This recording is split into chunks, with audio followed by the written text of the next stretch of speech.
All right, welcome to episode 1 of our new podcast here at Engel and Volkers. Super excited today to have 2 special guests, Nancy.Baker and Jessica.Craig. Ladies, welcome. Thank you. Thank Excited you. to do this. Yeah, I'm super Number excited. 1, baby. Number 1, right? Number 1. This is going to be really good today. Today, I kind of want to talk about some of the more personal things about real estate in life, and at the end, we'll get into some client stuff. But Nancy, why don't you start and tell the audience a little bit about you? How'd you get into real estate? How long have you been here? Okay. So I was working in sales. My tagline that I love to tell everybody is I was selling overpriced ice cream and now I'm selling overpriced homes. So I was working for a local company. I won't name them, don't want to. I hear you. You know, But they're overpriced. maybe a little bit. Hey, but it's delicious. It's still really good. I think it's still the best ice cream in the city, so you can take your picks. But so I was working in sales and I wasn't loving it as much, and I'd been communicating to a bunch of people, funny enough, in commercial real estate. And so they were like, I feel like you'd be really good at residential. And I was like, and talked to the people that I knew in the industry. Then COVID happened. So I had plenty of time to take the courses and take the tests. And then here I am. So I've been in it just over 4 years. Awesome. And loving every day. Killing it. Jess? Okay. Well, sorry, tickle.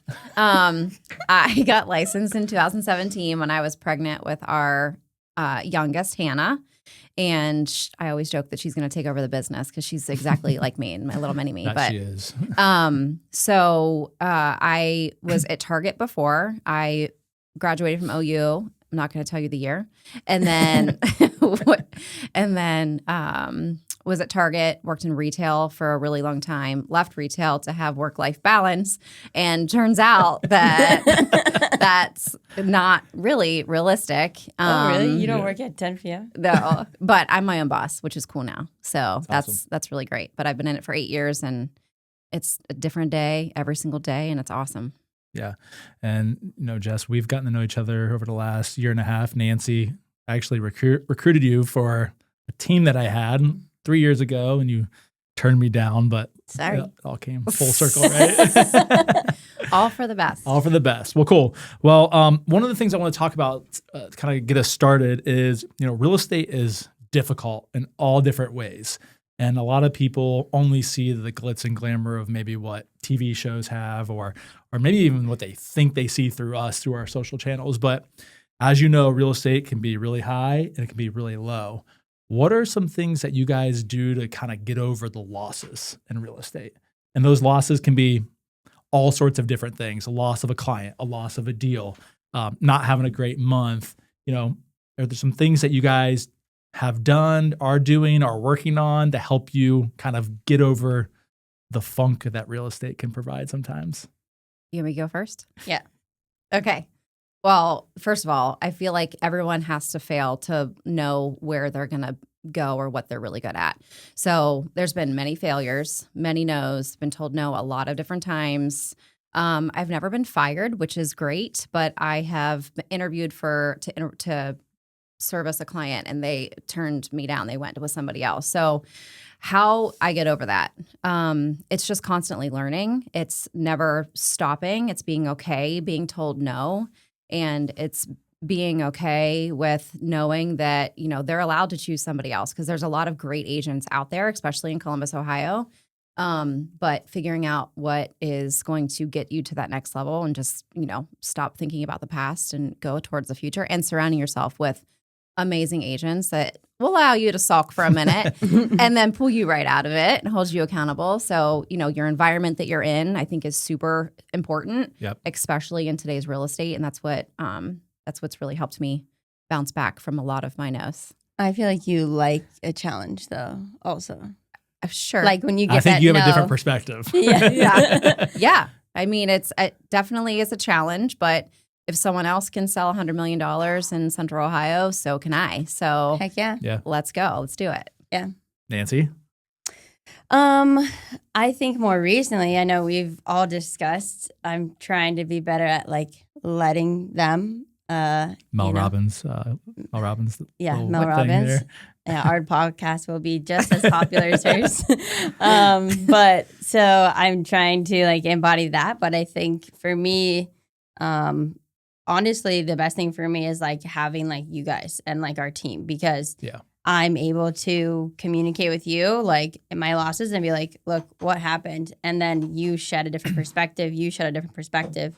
And then it helps me get outside myself. And like, I understand that like, it's not something that I'm doing wrong. It's not something that like I led my clients to a failure, or if I didn't have the opportunity to have them like to represent them. And it's not like that I missed the mark or did something. It's that like truly like kind of like you said, like everyone, might fit with someone else better. Right. And so it's about me finding those people who want to work with me. And, or if it's those clients that I have, it's like, look, that house probably wasn't the right house. Like, who knows? There could have been a terrible roof on it, or like, foundational issues that we found down the road. And so I think everything happens for a reason. And that's something that we have to remind ourselves of like all the time in this industry. But I don't know. I think it is very helpful for me just to have like a good team. For sure. It's a direct reflection on the mindset of the agent. Like we are very much people over properties and making sure that we have a good experience throughout the entire time. So I think I lead the team with how many houses we have terminated, but it was all for the right. It was all for the right reasons because my clients went and found something else. So there's just different times, but mindset's huge. Yeah, for sure. Especially with the right attitude. So yeah, and I think the way I've kind of looked at it is growing up playing sports, you lose games, you get out, you don't make the shot, whatever it is like, well, what can you take away from that? And like, I think as long as we are continually learning and growing and not making those same mistakes twice, then the likelihood that we're going to have those losses diminishes over time. Now they're still going to happen. And some of them are going to really hurt, right? But it is really cool that we can all lean on each other and kind of, we'll say, sulk in the moment and then snap out of it and just realize we've got a lot of other great people that want to work with us and just focus your energy on that. Yeah, for sure. I think it's really difficult to do that as a new agent because you don't know what you don't know. Everything's personal. Everything is personal. You take everything personal. Why didn't my family member hire me? Why didn't my friend hire me? You take it personally versus, well, does it look like your business is on? I think it was one of the meetings that we had at the shop is, just looking at how you market, are the lights on your business? Yep. So that's, are they? And that's something that you're able to hold yourself accountable. And I think that's something that we really do. We don't point the finger. We, make sure that we're accountable for what we're doing. Yeah. Right. So kind of in the same realm, you kind of already touched on a little bit, work-life balance. All right. So we've kind of got these highs and lows of real estate, and that kind of mixes with your work-life balance a little bit. Mm-hmm. You are a mom of 3. You are a mom of 1 little cute puppy. He just went to training today. Oh, how'd he do? He's there now. He's there now. Oh, okay. But he's going to be so tired. Sleepaway camp. Okay. Oh my gosh. How are you doing? I was a wreck this morning, let's be honest. You were crying when you dropped him off. Yeah, crying before I got there too. And when I dropped him off, the guy was like, hey, it's just like summer camp. Like, you'll pick him up and he'll be fine. And I was like, thanks.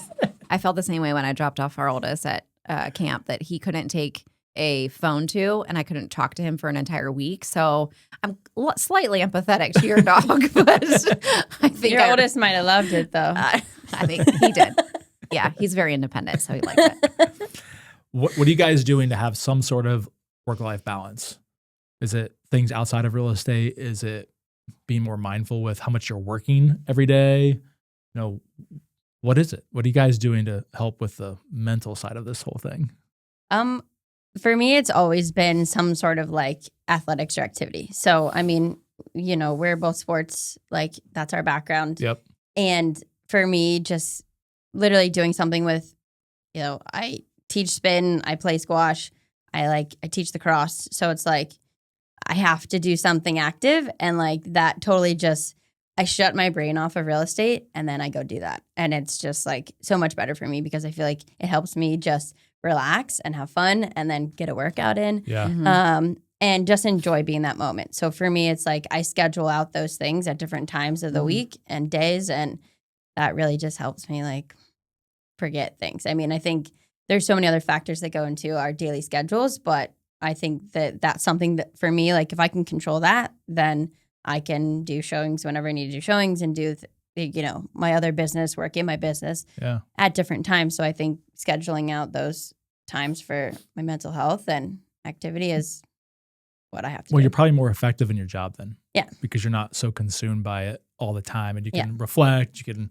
disengage for a little bit, calm down, whatever that may be. Then like when you are back talking to clients or, working on a deal, you're more energetic. Yeah. Right. So for like me, I'm a workaholic. Like before Paige, my wife is Paige, I just worked all the time. And she always says, like, if I was in the picture, like you'd have a heck of a lot more money.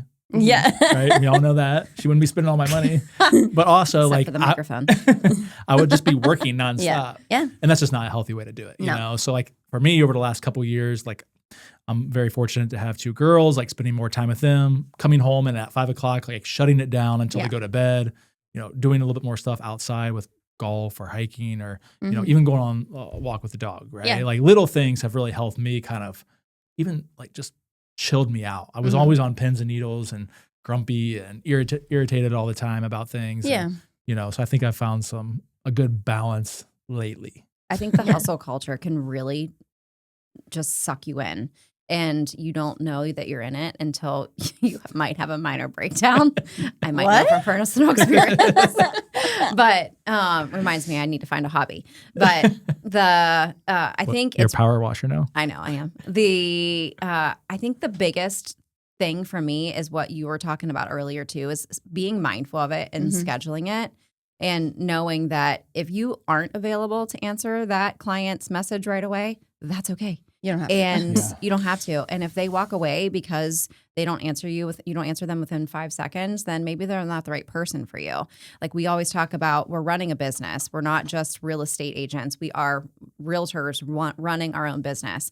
So, when do you shut it off by? Can you call your doctor at midnight? Not on-call doctor, but can you call your doctor? Can you get a hold of your attorney? Can you get a hold of all those people? No. So you have to really be mindful of it, but also living in the wonderful communities that we live in. I think it's very important to live the lifestyle that we sell every single day as agreed. well. And because that's 90% of what people are buying right now. It's not about the square footage and the updates. It's about the lifestyle of the home. Right. So if we don't know what's going on in our specific communities and our neighborhoods, then that's might be a problem. Well, and I think you two are like really inundated in your communities. You're in Westerville, you're in German Village. Like you guys really do a lot of volunteering down there. You're going to all the the festivals or the farmers markets or supporting local business, and that's just really a testament to what you guys are doing. But I think also too it's work, but it's not, right? You're kind of blending that, so it at least allows you to escape and get involved in those type of things instead of maybe just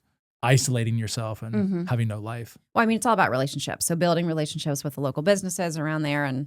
But again, where do you stop that? So, if you go. Yeah, we already transitioned back into work. Right. Yeah, so when we go uptown Yeah. for, a night out, and then I run into somebody who I've been, trying to earn their business, it's work mode. And then Joe's like, all right, I'm going to go get a drink. I'll be right back. No, he's a very big supporter. So it's just, when do you turn it off? And that's hard. It really is. You both have, what are you, 5 years? You 5 years yet? In my 5th year. In your 5th year, right? 5+ years in this game. We've talked a little bit about work-life balance. We've talked about highs and lows. If you had to do it all over again from the very beginning, what do you wish you knew earlier? Or what would you have done differently at the very beginning? Or not at all? So when I got licensed, I just did everything that was easy and was right in front of me. So like what they were doing, I thought was the right thing to do. What I would have done is went back to the Columbus Board of Realtors and looked at all of the committees, all of the things that spoke directly to me to get more involved in, because it is very, very isolating when you first get licensed. So surrounding yourself with the right environment, maybe asking different questions about which broker to go with, because our clients it's a big deal to be with the right brokerage. But again, your brokerage might change as you grow. And that's exactly what happened with me. So I think just asking more specific questions versus what the people around me were doing. Yeah. Would you have maybe took more time to interview? Because you started on a team, right? Yeah, I did. Instead of going with what you knew right away, would you have maybe taken more time and looked at who are the big teams in town and be like, maybe I need to go interview there to see what they're doing or why are they successful, then go do like a, say, okay, I'm going to spend my first 2 years here no matter what. No matter if I'm making no money or a lot of money, 2 years is like a commitment. Maybe we've done something like that. Yeah, I did. I mean, I did. That's the team I was on, and it just wasn't the right fit for me. But I learned that after being involved with the industry a couple years with different type of like Women's Council of Realtors committees and the other groups that are around too.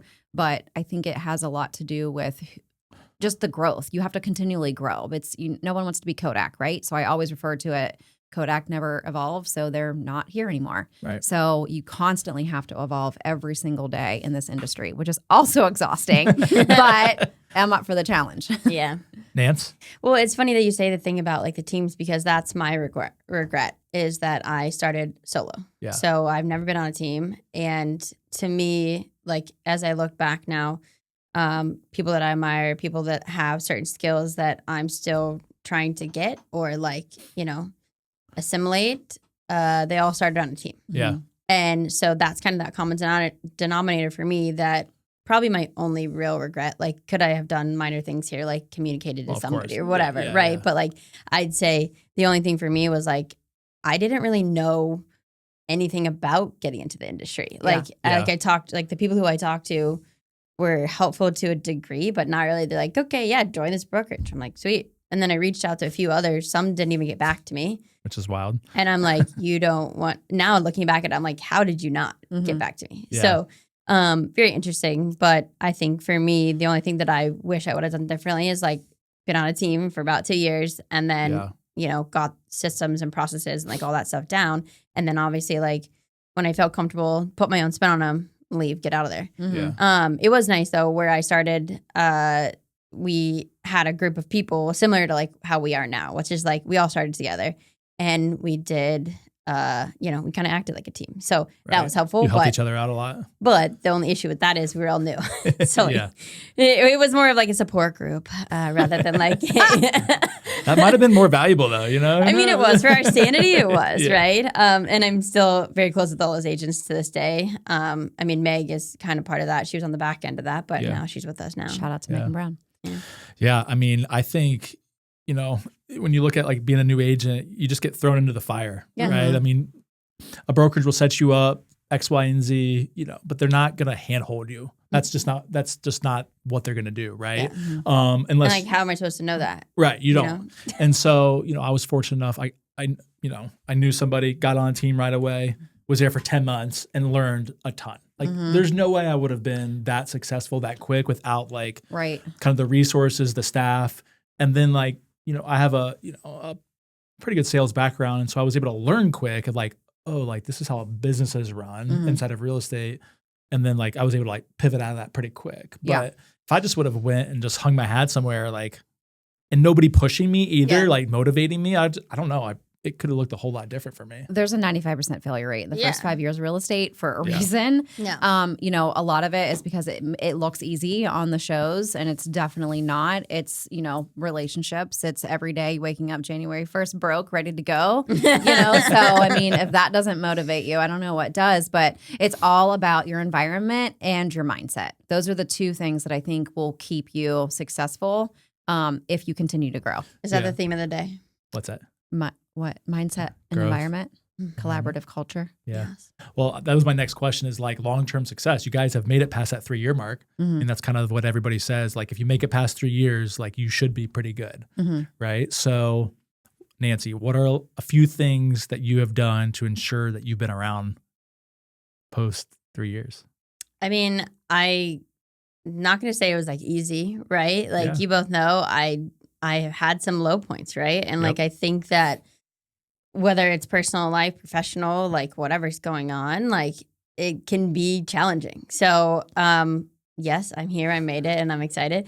But as far as like what helped me get there is I think you really do have to take a hard look at like, what are you doing? Right. Yes. And I think going back to the last question, when I started, it was kind of like, let's try this, try this. And you try so many things, but then, you have to take the time to like go back and look at the data of like what worked for you. Right. Yeah. And I think, Brad, that's something you helped me a lot with is like, your data, right? I'm more the feelings and I like that kind of stuff. So like I have to like, I think honestly, taking a look at like my numbers, what I've done and those success stories and like how I've done that, I think is super important because a lot of times it's like, oh yeah, I did great. Like that was a great accomplishment. These clients are so happy. Like they want to buy an investment property now. They want to move forward. It's like, and you think you're just going, but you have to just sit back and take the time to,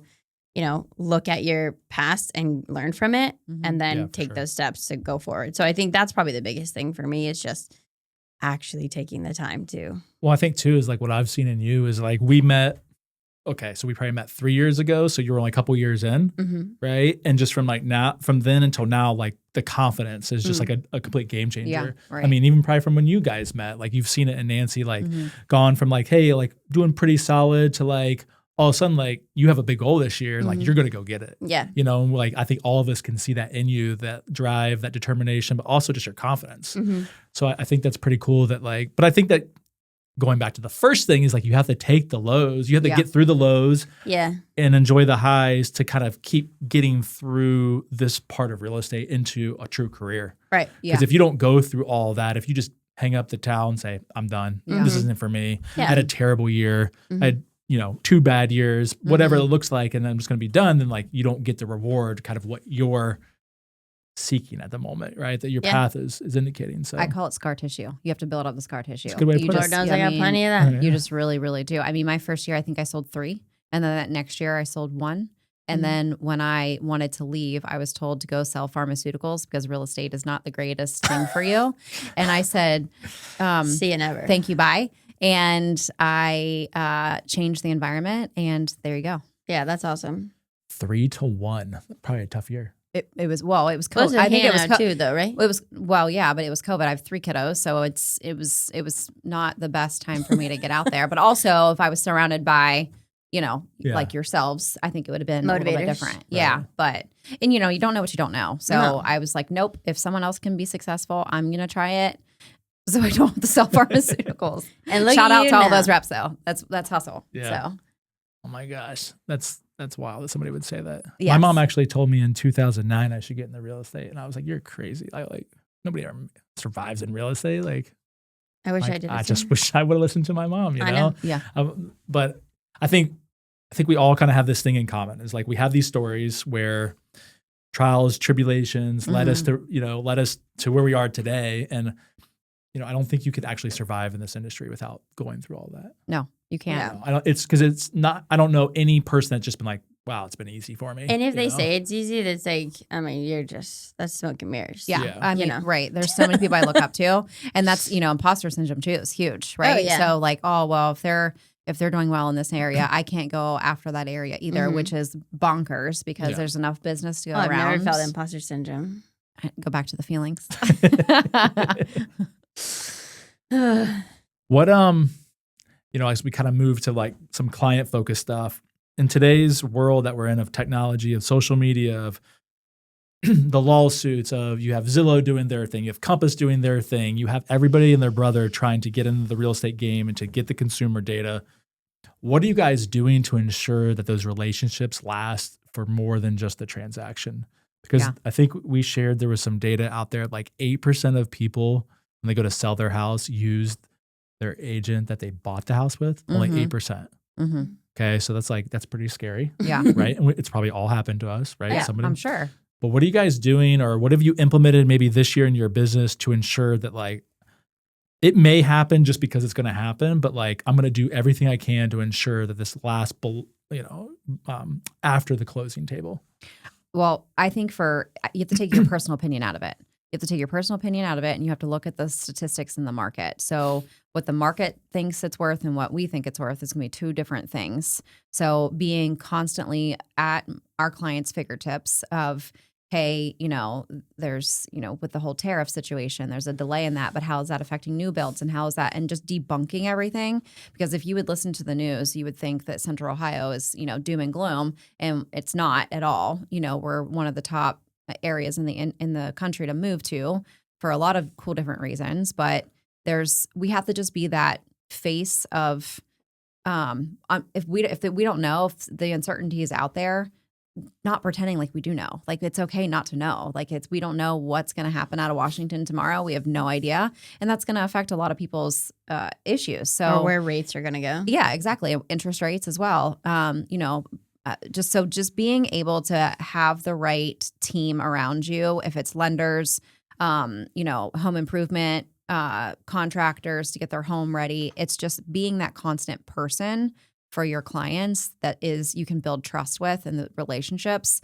And if you have trust in relationships, your clients are going to come back to you for sure. Have you done anything in your business recently, let's say the last year, to do a better job than you were doing before? Yes. Like, is there anything tangible that you can see? Like, are you doing client events? Are you gifting, sending, we do the pies or whatever it is around the holidays. Like, is there something you can put your finger on and be like, okay, I made a change and I'm seeing X. Might not be past business right now, but like, they're communicating more. They're more engaged with you on social. Absolutely. Like, my referral business has gone through the roof this year, and it's because I've become a little bit more intertwined with my clients. So I don't call them past clients. They're clients of mine forever, and for them to hire me to represent them to sell or buy their home is a very big deal, and I'm honored to do that. And it doesn't just end at the closing table. So yes, I have been, getting more communication about the real estate market in front of them, constant communication with them, give back events for my clients, donating on behalf of their charity. I'm sponsoring Pelotonia this year. So there's all kinds of different things that I have done to make sure that my clients know that I'm still here. I don't know what's going to happen. I don't have a crystal ball, but I will be the one. You're going to be there for them no matter what. Yeah, absolutely. Ants, what you got? I think this year I've started to do events and then also like ticket giveaways, like for Ohio State sporting events and things like that, and Blue Jackets. So that was big for me. That clients love that. I think the pies that we started 2 years ago now was huge. That you get the Costco points for that I'm not over yet. Yeah, I'm so sorry. It's the one time Nancy goes outside of 270 throughout the year. Hey, Costco is not really the outside 270 if you think about it. That's true. It is actually inside. Okay. The Easton one. So you'll continue to be the pie queen. I mean, unless Amanda wants to take it back. Hi, Amanda. But I think that, but also I really try to be a friend to my clients. So I think some people don't want to do that. Some agents I know, it's like, this is business and I'm business and whatever it is. But for me, I'm their friend, because if I can make them feel comfortable and confident in their purchase or their sale, I know they're going to come back to me. And I know that they can trust me better if I'm a little less salesy and a little less, I'd say just like a person, right? I'm really trying to connect with them and do as best as I can on that. So I try to be, especially this past year and the year before, I feel like it would kind of be like, hey, I'm doing this, and this. And then as soon as after their transaction, it's not that I forget about them. It's like I get busy, they get busy, and then we don't communicate that much. I think I've really tried to ramp that up and make sure, look, I care about these people and I want to be their friend and I want to be in their lives. And so whether that's a dinner here with a client or that's, a hangout with my squash girls, right, that I have clients in, it's whatever it is, I'm just trying to make it more just like, this is my life and I want to be surrounded by these people. So keep bringing them in. It's kind of like you're mixing your clients into your life on more of a friendship level. Like whether you're playing squash or you're, coaching lacrosse, or you have this client event that you're doing, you're doing soon. It's more than just like emails, texts, phone calls. It's actually like intertwining them in your life. Yeah. And I think the clients that I think we all have clients that maybe we wish we would have talked to more. Yeah. And they might not want that, right? That client might be transactional. Yeah, there are people who don't want that. They don't want that. And that's okay. But the majority, I think, of our clients is they want to know, how's the girls doing? Yeah. They reach out. They want to know those things. Yeah. They appreciate, one of my clients, he's a big marathon runner. And, I just saw the other day, he crushed this Toledo Marathon, and sent him a nice note. And it's just those little things. Yeah. It's human connection. It's right. It's human connection. Yeah. And we are in sales, but at the end, but there's just to get us to market it out there to, allow us to get our foot in the door, to even be interviewed, to be hired. And then it goes back to human connection and relationships. Yeah. But I also think too is like with all the things that are going on of these big tech companies trying to grab our clients, like that's how you can stay ahead because they don't have that. Yeah. Right. They can provide them data. They can provide them, we'll call it the Zillow super app, right? Yeah. They can provide them all that stuff. But like if you are really at the forefront of them in their lives when they need something, they know what's going on with you, then the likelihood that tech is going to win over the personal connection, I still believe is zero. Yeah. Right. And I mean, we talked about this before, but like a common term that, people use is knowledge broker. Like, I feel like you were touching on that. It's like, we have the information. Like, again, we might not know it all, but we have the actual data. And I think actually something that I've worked on this year is when people ask about how's the market, like what's real estate, I used to just be like, oh, it's great. Like, yeah, it's great. Because it is, like, right? Like, my job is good. I love my job. What does that mean? Right. Exactly. Yeah. And so I just kept being like, yeah, it's great. And so I've tried to elaborate on that and be like, are you talking about sellers? Are you buyers? Are you looking to invest? Like, what neighborhood, right? Because those are all factors that play into that. And then they're like, oh, she actually knows what she's talking about. Yep. Right. And then you drop a data or you drop something like about Zillow or whatever. And Thanks, like, Elias. Yeah. For pulling that out of you. So, I mean, I was going to say his name, but we should get him on the podcast. He's coming. He's going to come. I mean, I think knowledge, you touched on that too. Yeah. Knowledge is definitely power because if you know what's going on in the area and not pretend to know, because people can smell BS from a mile away. It's like, you got to be able to actually know what's going on. Houses are selling. Yeah, I know. Like, over market. Well, I think one thing that we do a good job at EV is like we really like do a lot of work on becoming the knowledge broker. Yeah. Like that's something I am like very passionate about. I emphasize to you guys all the time is like educate yourself. Make sure that if somebody catches you in a moment that you don't freeze. Yeah. Right? Because that might be a moment they need you or they want to refer you. What's that? You go deep in the data. Deep in the data. Yeah, there you go. Yeah. Yes. But those are all things I think we're doing a really great job of. And that's going to always bring those clients back, but also separate you from if, Aunt Jill gets her license. Right. She's selling a couple houses a year, which does happen. It does happen. It does happen. Yes. I mean, for sure. I do have to say this though, as like we were talking, I was thinking about. Oh boy.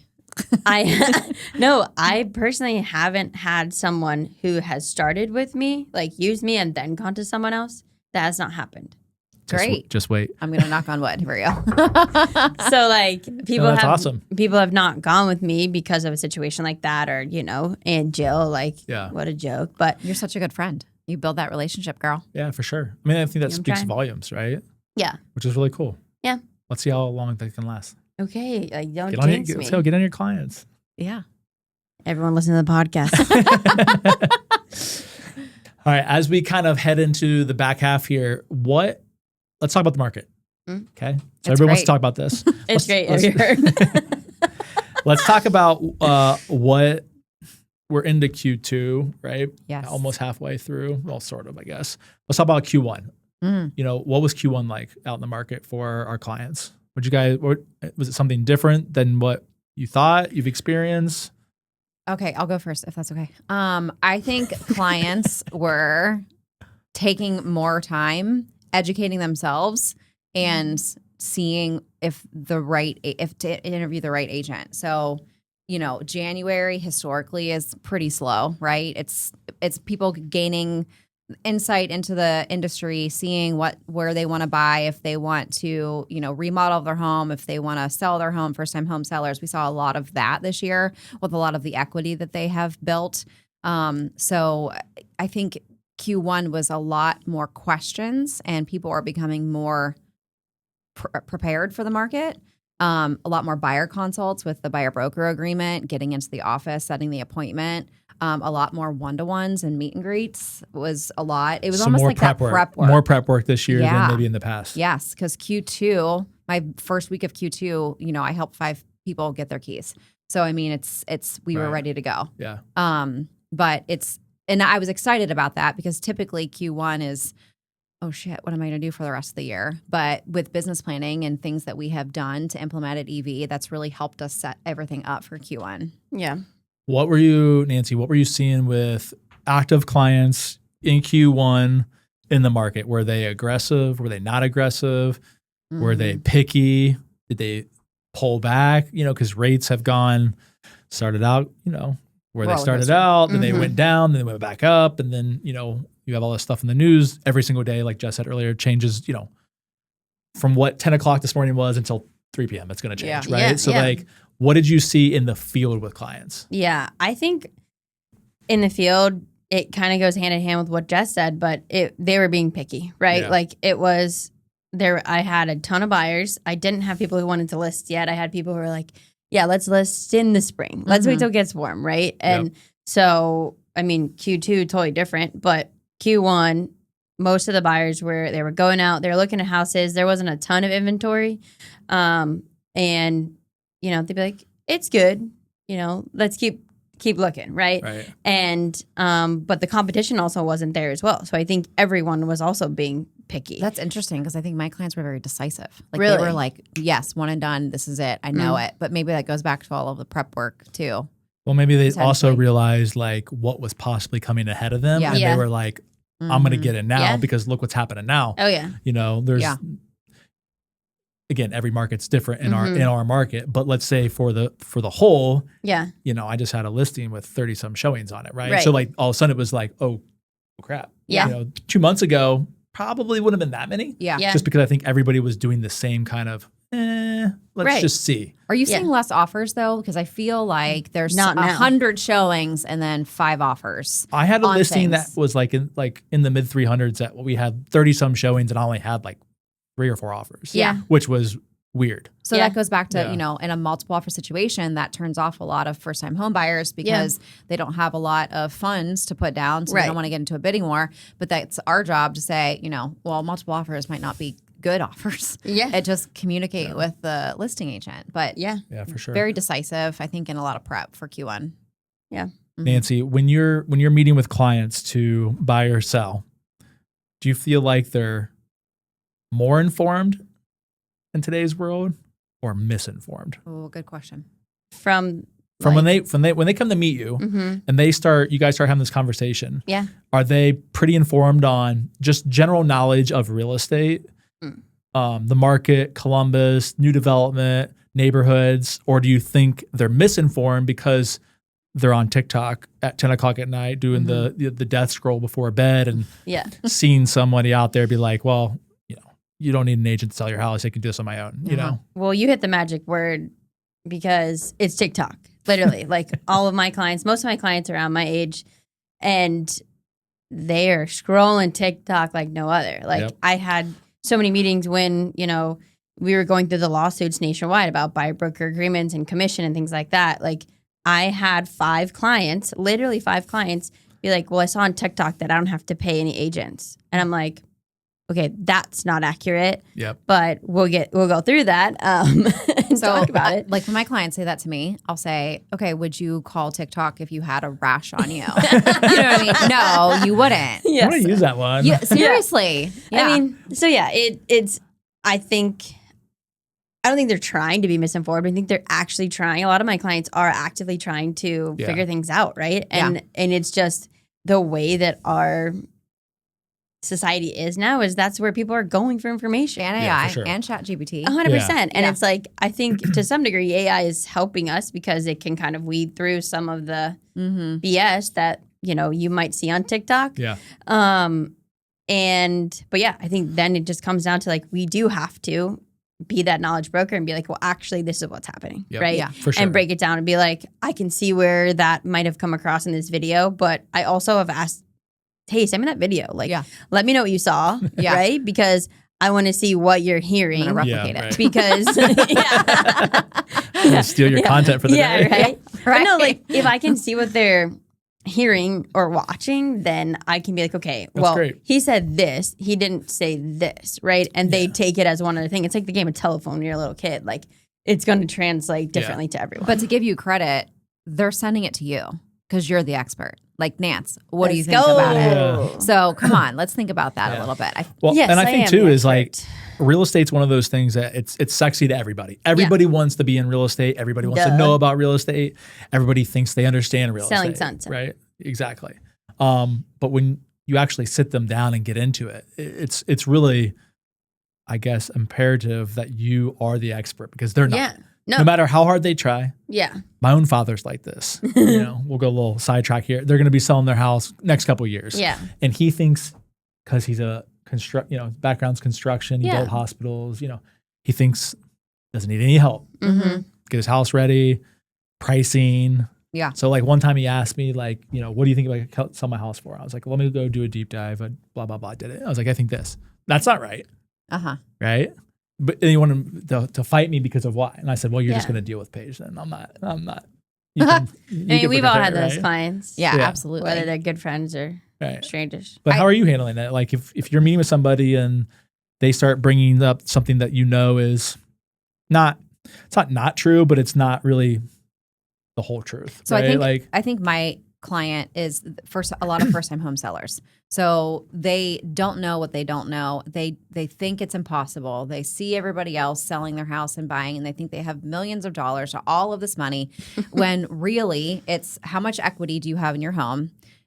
What are you comfortable with your monthly payment? Yeah. And how I can make that happen. And then we kind of shop backwards that way. Mm-hmm. And the look on my clients' faces when I say, you don't need to shop in the $300,000 price point. We can catapult you to your next one at $500,000 or $600,000 based off of this.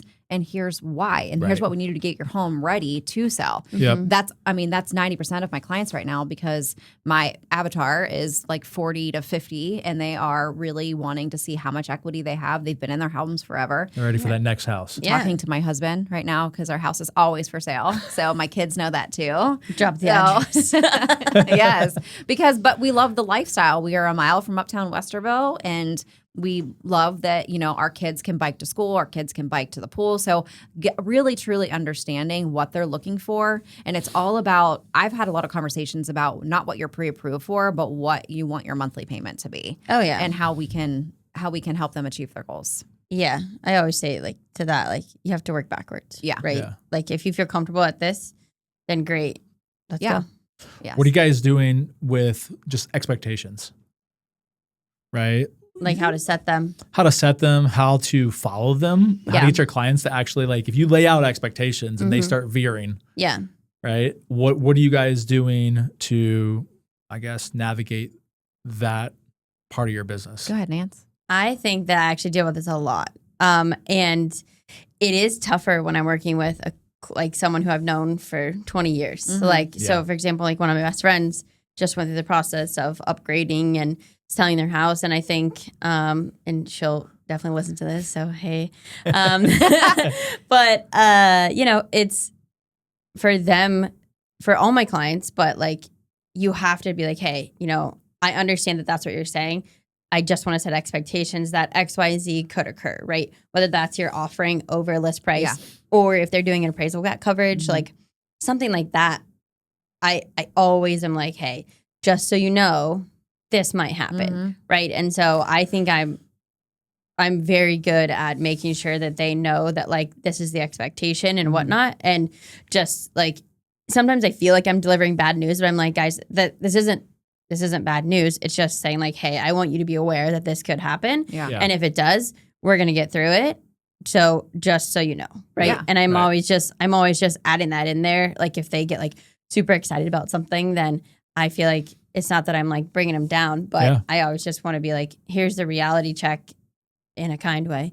And then we keep going forward. I mean, it's isolating the objection and figuring out what their fears are. Mm-hmm. And, because buyers are liars. We all know that. They all want what TikTok says that they want, what's on their For You page. They think that they want that until they actually see what it is. And then we do this every single day. So, inspections, appraisals, all of the things that our clients look at us with the biggest eyes ever because they have no idea what the heck we're talking about. Being able to just educate them and pull back the screen on showing what actually we do every single day. It's not just opening up doors. No. Yeah. And I think asking why, right? If they say something, then I'm well, why? right? I'm like, well, why do you think that? Or like, well, why do you think that's going to happen? Right? And they're like, well, because I saw on TikTok. Yeah. Or like, well, because my mom told me that this might happen. I'm like, okay, well, in this situation, I love that scenario. Here's how mom's wrong. Sorry. Or Moms are great, but I've literally had clients FaceTime their parents in an interview with me, like, hey, mom and dad, what else do you want to ask? And I'm very good with mom and dad. So I was like, hey, mom and dad, what else can I help you answer? And so Jess is also asking to sell their house. Yeah. Mom and dad can sell your house For too. sure. Mom They're all and in Dad, my, where you live. You also live in Uptown. Sounds good. they're all in my CRM. She's like, give me that phone number. Give me that phone number. Yes. No, I mean, it's really important in our business that we do that. And I think that also makes just having those hard conversations with the client easier. Yeah. Like, at least for me. Like, For they sure. might be upset, but I know I can rest easy because, like, we already went over this. Yep. We talked about this. Yep. I warned you this was going to happen, that type Yeah. of thing. Like, and I think it just makes your job easier so you don't get in those funks. Yeah. Because if you get a client who's on you Yeah. and you forgot to lay out some expectations or how things were going to go or Yeah. could go, you're going to be in some trouble. Mhm. Yeah. Been there before. Yes, of course. Early Obviously. on in the business, forgetting to like talk about certain things Yeah, or yeah. remind them of this. Like, Yeah, right. Right. Or So- you don't know that is a possible outcome, right? You know? Yeah, And for you're sure. yeah. For sure. Okay, so 2 questions left. You Mm. guys ready? Ready. All right, we'll do an EV one. Okay. Okay. So we'll go with Nancy first. Nancy, what's been like your, I don't know if it's transformation I'm trying to think of, but you've been at EV. You were one of the first. Makeover. What's been kind of the transformation of your business since coming to EV? Where do you think, whether it was Jess, whether it was the group, whether it was Jess, do you think Jess Kayla? is my transformation? Wow, she does push you. He does. She does push you. I'm sorry. What do you call me at work? My work mom. That's right. Oh, she can't say my name. That would Yeah, be so perfect. God, right I know. now. I knew you were thinking about it. I know. I've seen you from 3 years ago until now. Yeah. When you came here, there was a little uncertainty. Mhm. How to, that day in the field, if you remember when you were looking at the land and How can I forget? have a hard conversation. I thought he might kill me. No, just kidding. I think What that's do right. you think the place has given you to help you in your business?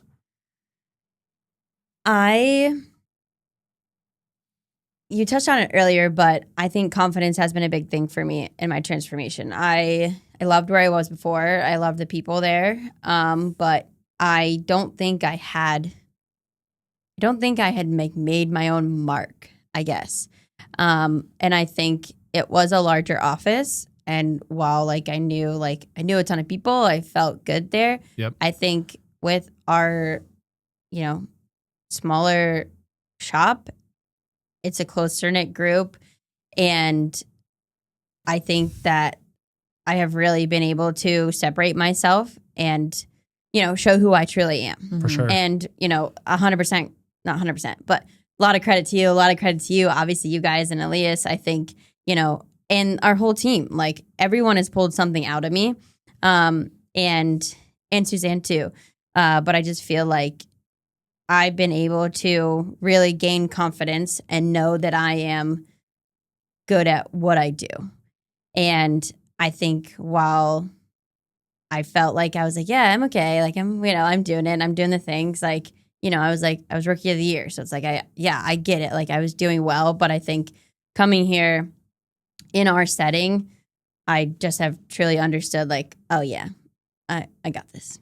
Yeah, for sure. You're so authentic. That's what I love about it. You are. And that's, I think, how I can mom you a little bit, because I know if I say it, you're Yeah. thinking it. And if I say it, there you go. I know. So You just gotta pull. It's like Even- a kid. You gotta pull it out of her. Yeah. you know? Even you gotta pull it out we'll of her. be at getting drinks, and Jess will be no, what? You're in your head. You're doing something. And I'm like, Jess. She can tell though. but because you're authentic, I know. you don't BS anybody. So I can Yeah. when you got something going on, I know. I know. I just gotta look at her and I see the eyes. Well, I'm like, Dana. it's over. I Oh, already know. no. I got you. What are we gonna talk about today? At least you weren't with me this morning with TJ, so it's fine. Poor guy. Poor guy. But yeah. Jess? Can you repeat the question? Squirrel over here.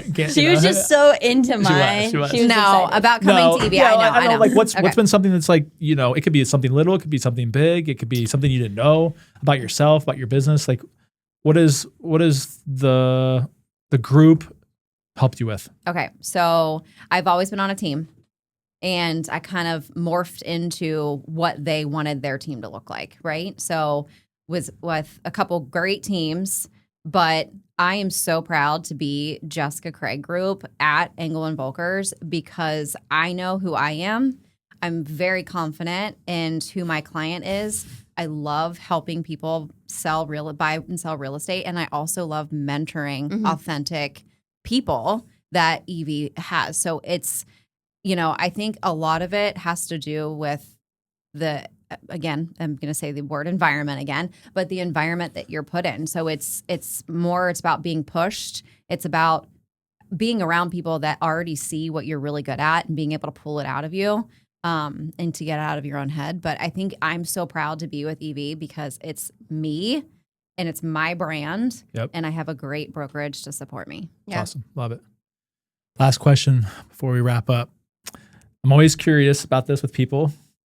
What is your biggest pivot in life or business? Who wants to go? I have several. Or do you want me to start? You could start. Let me start? Yeah. Okay. I think my biggest pivot in my life and business was actually just getting into real estate. Mm-hmm. My past is med device sales. I was also in management. I was living in a city that I didn't want to live in. I had a past I didn't want to be in anymore. Yeah. I had all these things going, and I was probably going to end up with a solid life, right? But the moment I decided, okay, I'm going to move back to Columbus. I'm going to get into real estate. My entire life changed. What triggered that? Does something trigger that? My moving back? Yeah. Yeah. I was in a very toxic relationship that ended. That's another podcast. That's part 2. That's part 2 personal podcast. I think that's at the bar, actually. Yeah. But yeah, when I moved back, when I got into real estate, all roads led to having success in real estate. Yeah. I met Paige because of real estate.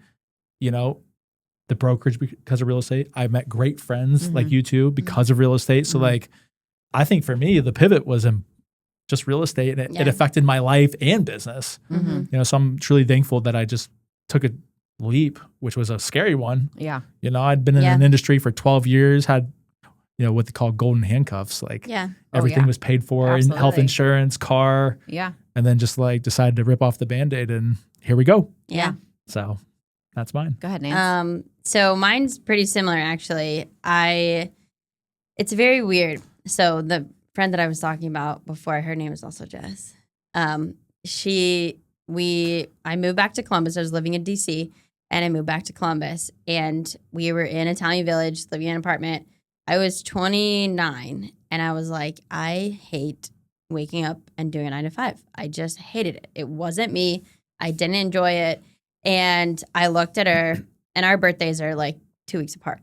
And I was like, before we're 30, I need to change my life. I do. And I think this was early on in my 29th year, right? So I had time to do it.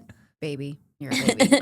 But I was like, look, I wasn't happy, and I was like, I have to do this. And I didn't know what it was. I had literally no idea. I didn't. And I just I don't know if it's putting it in the universe or what, but I was. For sure it was. I honestly, throughout that year, I then somehow got connected to other people in real estate. I ended up buying my first property. I think I was just shoot. And then I think a couple months after I'd taken my exam, whatever part of my 30th year. And then Jess, my roommate, she moved in to me with the first, I can't speak. She moved into the first house that I bought. Yeah. And she looked at me and she's like, you changed your life. Yeah, you did. You manifested it. Yeah. And she was like, you did that. She was like, do you remember when you said that? And I was like, yeah, I can picture it right now in my head, in the apartment saying that. That's awesome. And yeah, so then it was getting into real estate and doing all kinds of things. And yeah, now life is completely different. Wow. It's awesome. Yeah. It's pretty cool that you said you were going to do it and you actually did it. Yeah. You didn't know what it was going to be. No idea. But you internally, you knew that you needed a change. Yeah. And you actually did it. Yeah. Most people don't do it. Right. Weird. But yeah. Yeah. Wow. It's awesome. I think for me, it's just believing in myself. And I know that kind of sounds wonky or whatever, but there's there's so many things in our world, and especially in the real estate market here, that, I want to be like this person, or I want to be like this person or this person. And I think I knew in my head, and I knew what I wanted in my gut, and I knew I wanted to run my own business. And so I just said, screw it, I'm going to do it. Here we go. And just taking the leap and getting into it, but doing 2 feet first. So like not being consistent and not dipping your toes. No, like you gotta, I go full speed ahead. I do everything full speed ahead. Jess is a NASCAR driver in real estate. Was there a time where you didn't believe in yourself? Yeah, absolutely. I mean, if we all are like that, for sure. I mean, why, if they can do it, and just like, well, what was the turning point when you decided to believe in yourself? I think it was when I was sitting at my house. It was January of 2021, and I have 3 kiddos. My husband was going through a transition at his job too, and it was just one of those moments that I was like, you know what? Damn it. I'm going to message this person and say, I'm going to join your team. You're selling 100 houses a year, so I can too. And so I put the chocolate ice cream down. It was chocolate ice cream, not wine and popcorn? No, it wasn't. I'm not that before my Olivia Pope days. So, and then I just did it. And I mean, it's been very turbulent since then for sure, but it's every single day, just being true to yourself and just keep your eyes on the prize. This is a little Dr. M session. Yeah. I was going to inside joke earlier. Yeah, inside joke. Yes. I mean, I just think it proves kind of where we talked about the theme of this whole thing is like, we all have our own story. We all we've all started somewhere, but we all decided to do this and we hung in there through the tough times. Yeah. Right. And I think if there's any, agents out there that are struggling, that are thinking about getting in the business, thinking about getting out of the business because they're struggling, it's like, if you can just find a mentor, find a friend, find a brokerage, find a team, whatever it is, and just pour everything you have into it and just go for it. But you got to go for it. And there's so many people that say they go for it, but like they actually don't. Yeah. Right. So I think that's a big thing with what I see with you two is like, you just said, I'm going to do this. Yeah. And you went all in and look where you're at today. And you said something to me earlier this year and you said, just Jessica, take the reins off. Just take the reins off. And I was like, I don't have reins. What are you talking about? And then I was thinking about it and I was like, oh my gosh, I might have reins. You might. Here we go. But, That was the coach in me that came out, Yeah. I think we've all been each other's been in each other's shoes for sure. And we like the newbies, the people that are wanting to make a move but don't want to make a move because they don't want to change their email. Come on. So it's just, you just got to do it. Yeah. And I think the cool thing is like the brokerage has so many different stories. If you look around the room and like where people started in their career and where they're at, it's like, it's crazy where how real estate ends up in somebody's life. For sure. So no, this was good stuff. You guys anything at the end you want to add? Nancy's got to pick up TJ. No, he's sleeping there. No, okay. Wait, night? He's staying the night? Oh, okay. Okay. We'll get to that, guys. Okay. No, proud to work with you guys. Yeah. Yeah, same.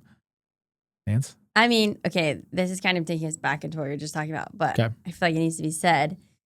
I feel like, like a typical job or career is like, it's not necessarily like exponential growth, but I don't think real estate is either. And I think a lot of people think like it's just gonna be like 0 to 100 houses, right? Yeah. I think for us it's like roller coaster, like we're bobbing and weaving every day. but our ceiling, I feel like, is truly unlimited. For sure. Right? Because there's so many venues and so many things that we can do.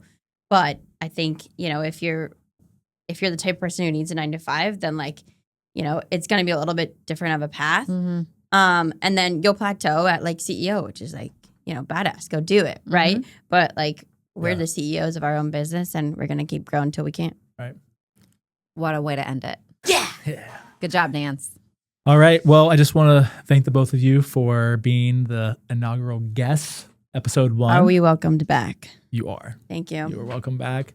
Maybe next time you guys can bring bourbon, wine. Okay. Maybe we can have one of those podcasts, Oh, yeah. Oh, yes. Absolutely. Yeah. And we could do a blind test with like bourbon potentially. Sure. If you want me. Or I'm going to need an Uber out here.